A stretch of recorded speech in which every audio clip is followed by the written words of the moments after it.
Alors aujourd'hui dans cette vidéo, en extérieur pour une fois, on va voir ensemble la différence entre le verbe avoir et le verbe être. Alors il faut comprendre que c'est des verbes qui sont fondamentaux. Pourquoi? Qui sont fondamentaux, parce que c'est deux verbes. Tu vois, là j'ai fait une petite faute de français. Donc fondamentaux, plusieurs, fondamental, un seul. Donc pourquoi ces verbes sont fondamentaux? Tout simplement parce que tu vas les utiliser dans des conversations. Il faut comprendre que faut déjà comprendre ce que veulent dire ces verbes. Alors le verbe être, ça va désigner une personne, soit toi, soit une autre personne. Je suis, donc c'est moi. Tu es, c'est une autre personne. Il est, c'est une autre personne. Nous sommes, ça regroupe un ensemble de personnes. Hein.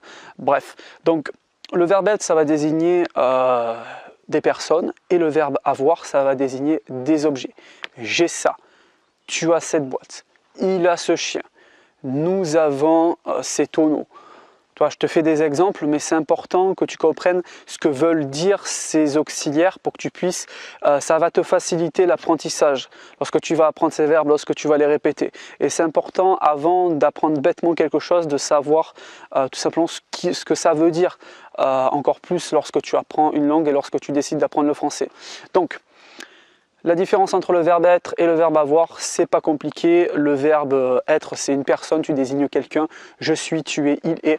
Et le verbe avoir, ça désigne un objet ou une chose. Par exemple, j'ai ça, j'ai cette table, tu as ce bureau, il a ce chat, tu vois. Nous avons ces tonneaux, vous avez cette piscine, ils ont cette cabane.